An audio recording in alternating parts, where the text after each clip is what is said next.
Hey everybody, welcome to this edition of From the Arena. This is of course an Inside Sports production.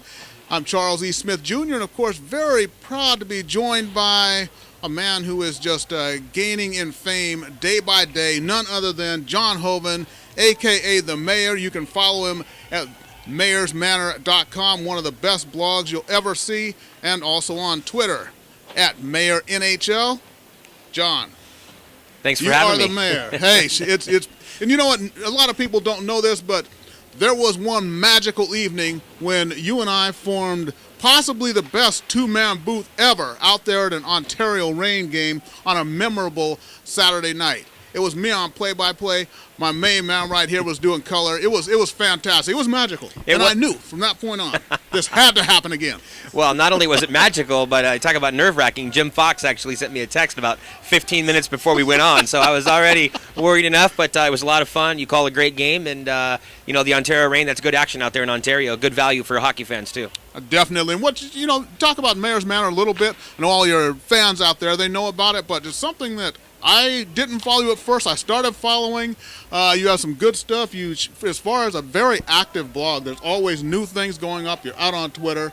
And what will people expect when they go to mayorsmanor.com? Yeah, on mayorsmanor.com, really what we try to do is we try to cover the LA Kings from the prospects to the pros. So we talk to everybody on a weekly basis that's connected, to the organization, whether you're talking about top draft picks like Tyler Toffoli, Derek Forbort, Michael Mersch, those type of players, guys in Manchester, Brandon Kozin, Jake Muzzin, Martin Jones, those sorts of players. And then, of course, here in Los Angeles, down in the locker rooms during practice, down in the locker rooms after the game.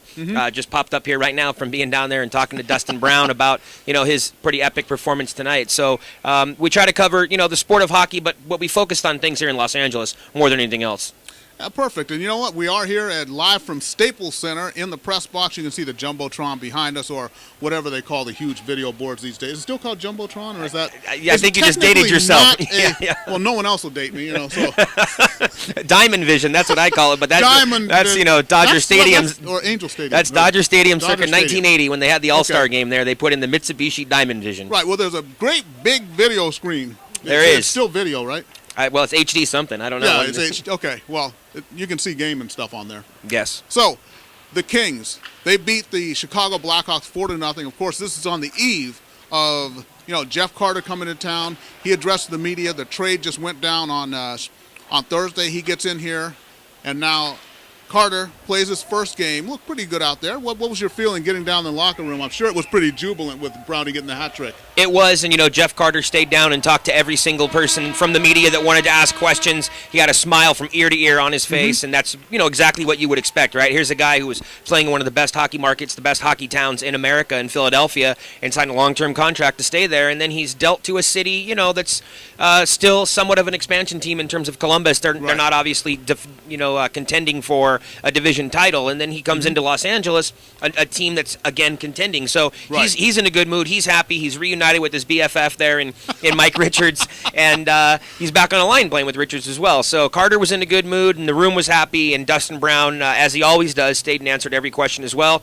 and was low-key about it, and kind of played down the fact that he scored 3 big goals tonight, a hat trick, and responded, which I'm sure we'll get into. But it was a big trade for the Kings to bring in a guy like Jeff Carter who can score 40-odd goals for you. Exactly, and and as I talk to all the Kings fans out there in social media, and there seems to be a little bit of bitterness with Jack Johnson having left the team, but it's like this, regardless of fan favorite or not. I look at Jack Johnson, and as I wrote about it on Examiner.com, a career -90 player. Now I know that the stat of plus-minus can be misused, it can be abused, and it doesn't always reflect. But it reaches a certain point where when you're on a team, and regardless of whether it's a playoff team or a non-playoff team, or how many points you get, your plus-minus is abysmal all the time. Even this year, here we are a little over halfway through, here's a -12. Yeah, I know that you've been down on Jack Johnson for quite some time. I have. We talked about it on the Kings Cast Roundtable last year. I tend to differ with you a little bit in terms of Jack Johnson. National Hockey League defensemen, elite defensemen typically don't fully mature till they're about 25, 26, maybe 27 years old. Jack was still coming into his prime. This team has had some struggles. I do understand. I'm not discounting the plus-minus. Right. It's staring right there at everybody.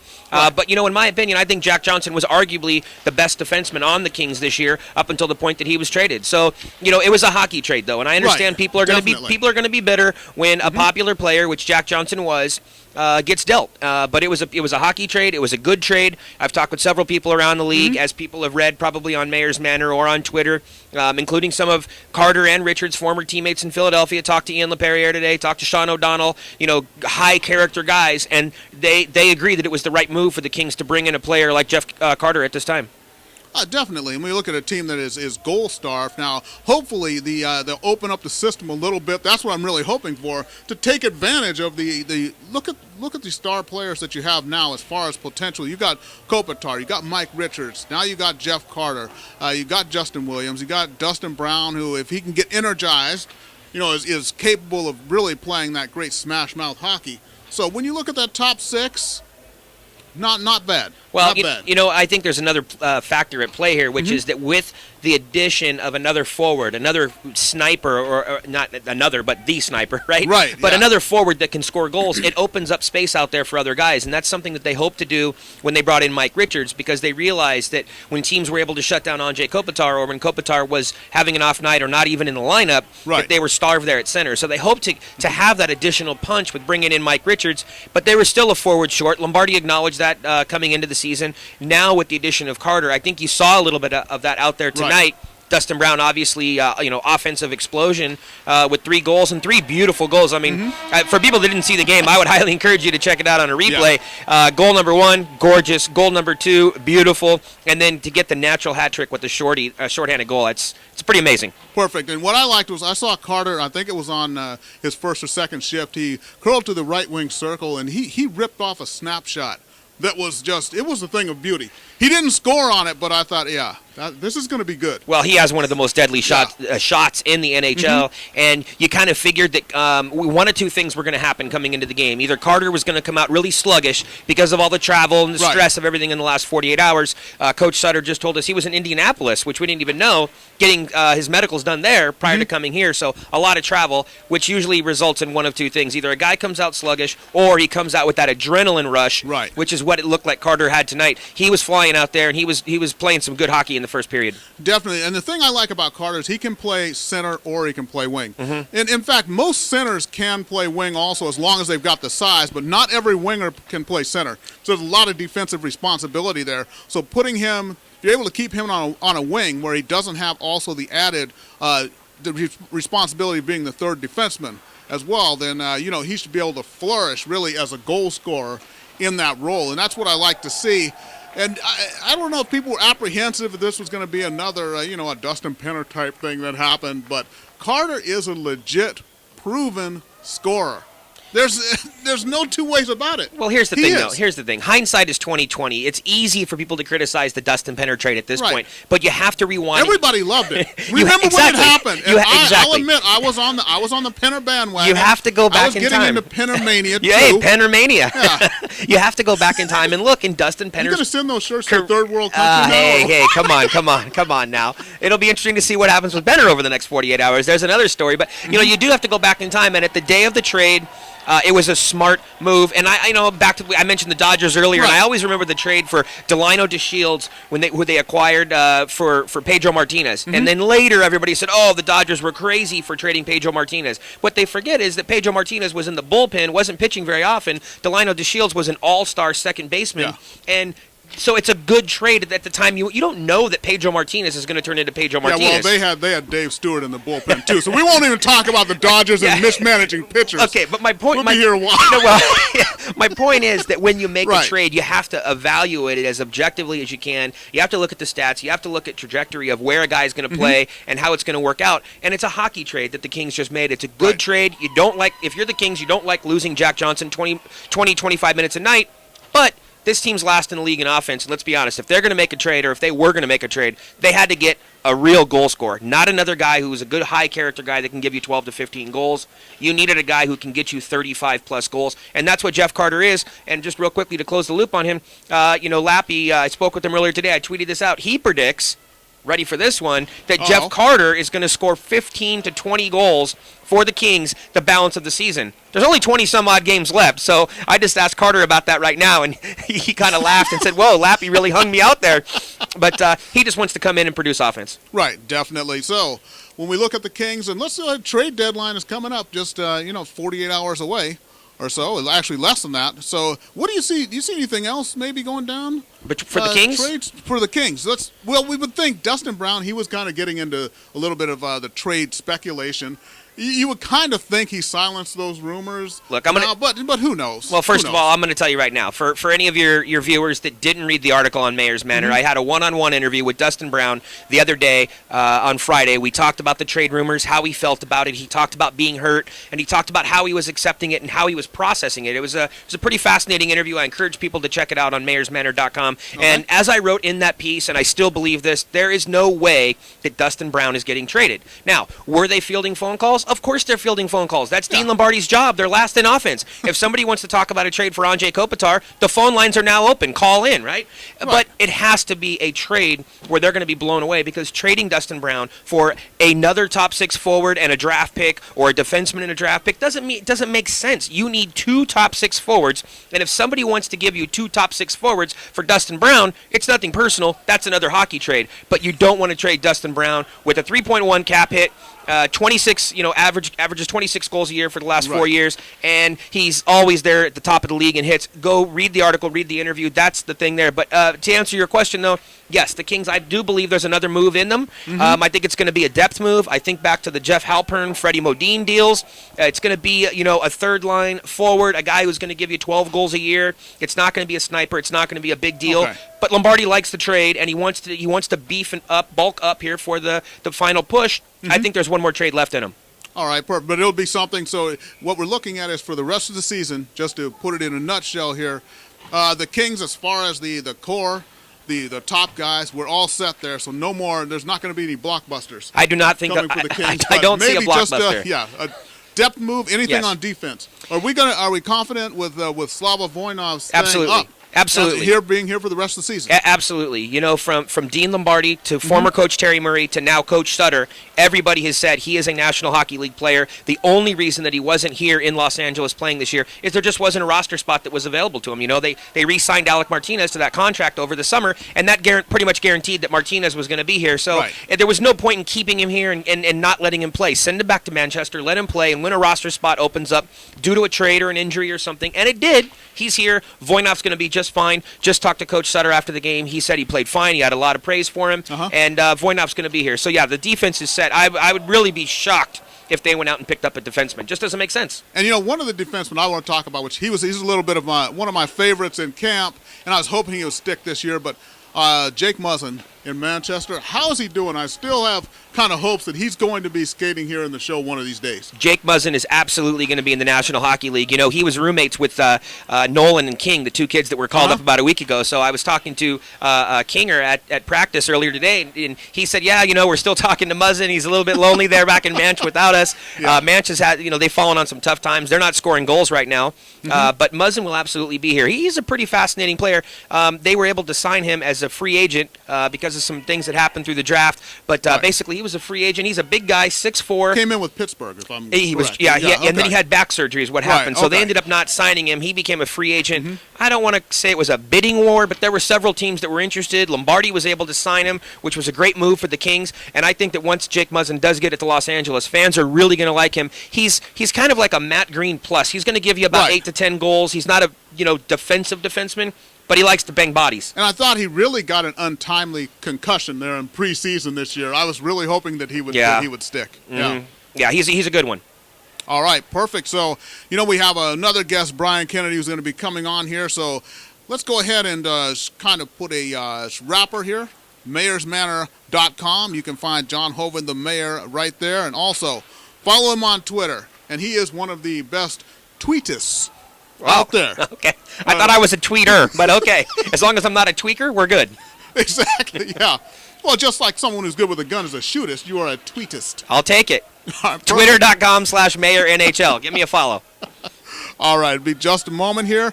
And everybody, don't go away. We'll be right back with Brian Kennedy here from the arena and Inside Sports Production.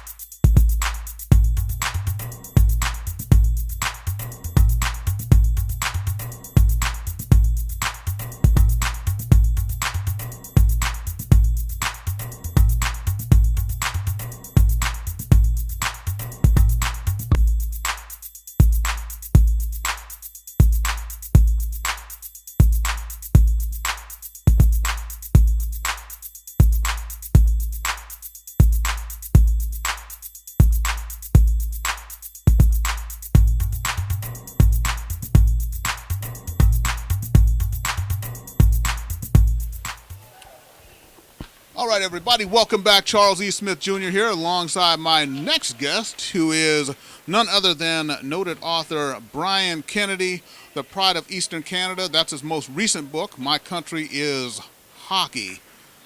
Brian, first of all, we hang out up here in the press box. We talk hockey. You played junior hockey. You were a defenseman, were you not? I was a right wing. You were right wing. Not junior in the capital J sense, but I played growing up. Don't put me on the Peterborough Pete's or anything, Charles. But yeah, I No played Sault my Ste. whole Marie childhood, Greyhounds or and then I anything played like a that? couple more years after that. I wish. And you are from Eastern Canada, I'm though. from Montreal. Montreal, okay, Right. perfect. Spent some time in Peterborough later in my growing up. So, if you'd like, you can follow Brian on Twitter on. Oh wait, no, he doesn't do Twitter. Well, actually, I do. You have Twitter. At Growing Okay. Up Hockey. And At what Growing I Up promise Hockey. is All right. very few tweets, but good ones. That's what I always say. So you believe in quality, not quantity. Let's just say. So you're a tweet you and I sniper, are not a tweet really, machine that's gun. perfect. We don't really believe in Twitter, right, Charles? I mean, well, let's be honest, but we're not indulgent people. That's what it is. I don't have a lot to say. I say it in my books, so not so much on Twitter. And website? Do we have a website? Have a website, growinguphockey.com. Growinguphockey.com. And tell me about that. As far as writing the books, and I know you are an educator also. And how Right. many books you got out there now? 5. One's about California issues. That's an academic book. Another 4 are about hockey. I wrote a little hockey dictionary, but the 3 that I'm really proud of, the first one, Growing Up Hockey, and that was basically a bunch of my life stories of a kid who loves the game and all the crazy things that happened to him. Creative nonfiction, the genre is called. And the idea, though, is that you read the book, and if you're a kid who played some hockey, and I know you did growing up and still do, you read yes. the book and you think, wow, that happened to me. Isn't that amazing? It's just a universal kind of experience. But I've had other people read the book and let me know that, again, this is Growing Up Hockey, let me know that they saw themselves in it in other different ways. It wasn't necessarily about hockey. It's about, as I like to describe the book, being a kid and loving something and how that makes you who you are. Now, for hockey fans, what I do is I talk about the stuff that happened to me as a kid and then going through high school as hockey got more violent and kind of the reaction. So you've got a little bit of that sort of Canadian, I'm Canadian, I want to be in the NHL. And then you realize at some point that it's difficult for you to do it because you're just Right. it's not so much about skill. I always I think was that, American and wanted to be in the NHL. But I didn't quite make it either. you know what I think the difference is? It's whether you can master the fear. Because I look at guys, and you do too, in the locker room sometime, and I think, Dan Sexton, who was with the Ducks, is exactly my size. 5'9", 5'10", 160. I'm 160. He's like 170. And I look Yeah. at him and I think, how come you're in the NHL for $2 million and I'm, doing something else? Yeah. Which I love doing. But it's about mastering the fear. Because as we progressed up through the game growing up, it got more dangerous and more scary to go, as they say, into the corners, into the dirty areas, whatever. So anyway, Growing Up Hockey is the story of an everyman who represents somebody who grows up in the game, and then as an adult, how things change and your passions for hockey, in our case, your passions persist, but you have to exercise your love for, again, hockey in different ways. So for Right. me, that came to be writing. So I wrote that book, and, getting a book published with a commercial, I'm with a major commercial publisher in Canada. The book's available in the States as well. Getting the book published is as much work as writing it. What do they say? It's 10% inspiration and 90% perspiration. And you know what? After you sell a book, by which I mean after you're offered Right. a contract, and you realize all the stuff that goes into it, the editorial, the marketing, you never go into a bookstore and think the same thing again, because you realize every single one of these titles, the person behind that book had to go through that long, agonizing, and quite uncertain process. And you also realize for every book in the bookstore, there's 5 more sitting in people's desk drawers or on their computers that just never got sold because they didn't get the lucky break. But Right. I got Growing Up Hockey sold. It came out in 2007. And then I was offered a chance to do a follow-up. And that book is called Living the Hockey Dream. And that book is about other people's growing up stories, and I only write about people I talk to, so they come from all corners of the hockey world. Kings fans would recognize lots of them: Kopitar, Marcel Dion, Bob Berry. And what I did was I didn't just talk about guys' statistics, because you can look those up on the internet. Right. I asked them questions like, where was your corner rank and what happened there? At what point did you know you were going to make the NHL? Marcel Dion told me a very funny story about his first game, actually. So that's in that book. And I interviewed that's just about... a teaser. That's a You're teaser. not gonna, okay, not even going to give us a nugget. Well, you know, you got to read. So 45 or 47 stories. Some women... Christine Simpson, Cami Granato. I'm just trying to think who else. Ray Ferraro's in there. Gretzky, I did a one-on-one, very quick interview with him and did other research.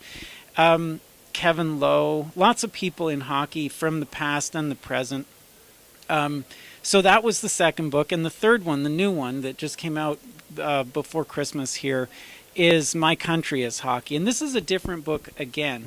It's still my voice. There's still a kind of storytelling component to it, but this book is an attempt to grapple with this question of what this game means to Canadians particularly, but not just for a Canadian audience, because as the book goes on, I get into how the Americans, for example, somebody like you has come to love the game and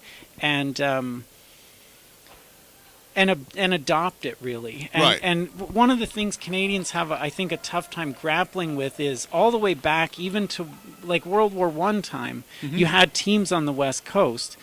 And then when the NHL was formed, of course, you had American teams come and go. The original 6, 4 of them out of the 6 were American teams.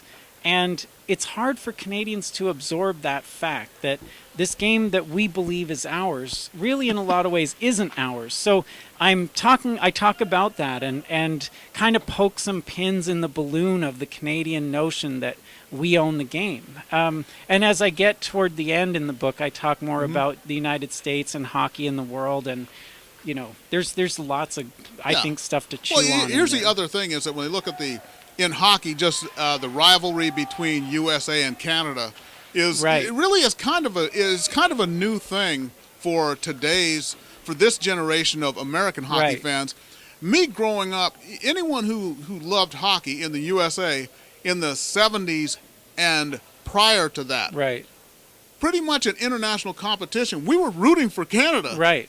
70-80% of the time, because the U.S. was not that strong. Right. As soon as the U.S. got eliminated, it was a whole Cold War thing. It was up to Canada to make sure that no Eastern Bloc nation won whatever it was, Olympics or the Canada Cup or anything. We didn't want those teams winning anything. So a lot of kids that I skated with when I was a kid, they had, you know, some had USA, but there's a lot of Team Canada jerseys out there. There's a reason why the Miracle on Ice was a miracle. And it was because there was no possible way that team of American college kids in 1980 at Lake Placid should have won that tournament, that gold medal. And it's hard to quantify for this generation. Because you just assume. If you lived through the time, you know what that really means. And plus, like I said, the height of the Cold War and the Olympics.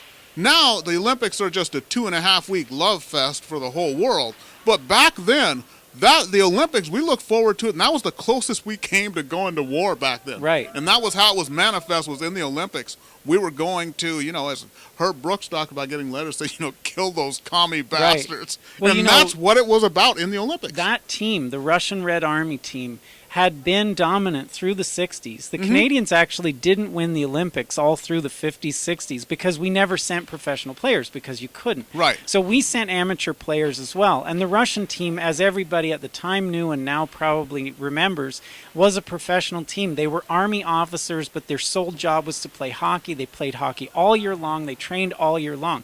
They came to Canada in 1972 and played the Summit Series, which was 8 games, 4 games in Canada, 4 games in Moscow. And for Canadians, that is the pinnacle of hockey history. Now, you mentioned the Olympics recently, and we've come to understand that it's typically going to be a couple of the good European teams as well as the Canadians in the U.S. And when the Canadians won the gold medal in 2010, that was a big deal and all of that. And I was just as happy as any other Canadian. But it was no surprise that it went down to overtime, and it could have gone either way. And if the United States had won, everybody would have said, well, of course, they also had a great team. But back in the 70s, so 72 for the Russians and Canadians and 1980 for the Americans and Canadians, the Russians really were this unknown monolith. They also were very smart. They played the game that Sun Tzu diagnosed a couple of thousand years ago, which was never let your enemy see what you have. So when they can, and these are stories that I tell, by the way, in this new book, in My Country is Hockey. The Art of War. Right, Yes. in The Art of War. Well, he said, don't let them know what you have. So they came into Montreal to play the first game, and they had the worst, crummiest equipment we had ever seen. In their practices, they skated on their ankles, basically, and pretended they couldn't shoot. Their goalie had been scouted by the Canadian scouts, and it was the night after he got married or something, so he was terrible. And then he comes in, Vladislav Tretiak. Tretiak, yes. And he's amazing. The team is incredible. And it's September. The series started on September the 2nd, 1972. The Canadian players were all 10, 15 pounds out of shape. They'd trained for a couple of weeks. But back then, nobody came to training camp in shape, right? They came fat. They sort of got in shape. By Christmas, they were in game shape. Exactly. But in 72, September 2nd, the Russians come in like rocks of granite. The Canadian players looked more like marshmallows, and they lost the first game in Montreal. I think it was 7-4, and on it went from there. And only by a real miracle did the Canadians end up winning. Paul Henderson, I'm sure your watchers know, your viewers know, scored right at the end, 34 seconds to go in the 8th game. So one game had been tied. It ended up 3 games for the Russians, 4 games for the Canadians with 1 tie. But the political context, the context of what the game means, what the game meant to us at the time was enormous. And you know what? That's one thing I tell people is that, it does kind of suck getting old, but to have lived through certain things and to really be able to grasp that and to know what it meant in the context of when it happened and to get those historical references is just, you can't replace that. Right. Some of these things are, I think, alive for a new generation. I've written a couple of other things about the Summit Series, essays and so forth, that appear actually in an academic book, one of them, because it is such a touchstone of Canadian culture. But I've talked to people who were born maybe in 1980 or something, so, grown-ups, but people who weren't around at the time of the Summit Series, and they say it's alive for them as well, because DVD and the internet, there's actually quite a lot of stuff. There's a Canadian oral history project going on right now. A friend just sent me the link to the website, and what they're doing is getting people to tell their stories of 72 so that those can be preserved, which again tells you something about how important hockey is in Canadian culture. Obviously, anybody who wasn't alive who still wants to get a sense of the magic of that time, both the fear and the magic, would be able to watch that. So there are ways in which it's continuing to have the resonance that it did before. Definitely. As we just about ready to wrap up here, but from what I understand, this is going to be it for you this year. You're about to go out teaching abroad. Well, you're going to teach a lot of broads while you're out there, right? Charles, that's horrible. All people are the same. All our students we love equally. Yeah, We do. I'm headed off. So I normally write for Inside Hockey, and if people are interested in seeing what I have to say, I'll do a few more things this year. I'm going down to Anaheim Sunday to do a story on the off-ice officials, so the scorers and the people running the computers and stuff, which I think Right. readers might be interested in, because one of the things I try to do for Inside Hockey is get inside, as their motto says. So ask the Hey, questions. this is Inside Sports, I and know. that's what I try to do. Well, perfect. And now we're What I inside. want to do is ask the questions that I always had when Mm-hmm. I was a kid. Hey, who says he scored that goal instead of the other guy? Well, that's the official scorer. So Exactly. Inside Hockey, I'll have some stories about that in the next couple of weeks. And as I've been saying to friends around here, if the Kings make the finals, I should be back. All right, and you know what? I did my research as well. And I know you're an educator, and one thing I know is that teachers like apples. Is there a razor blade in there? There is no razor blade in here. pin? This is it's a going away present, and Okay. it's also your gift for being a guest on Inside Sports last week here. I got a An apple. T-shirt, You which did. I really appreciate. Yeah, and you But can use now I that have an T-shirt apple. to shine up that apple That's before you eat excellent. it. Thank All you. right. Very thoughtful. Okay, everybody, that's it. We're just about to check out here. So I'm Charles E. Smith Jr. This is Brian Kennedy. You can follow me on Twitter on @TheInsideSports. And our first guest, who was the mayor, John Hoven, mayorsmanor.com. You can also follow him on Twitter @MayorNHL. And remember to check out Brian's latest book, My Country is Hockey.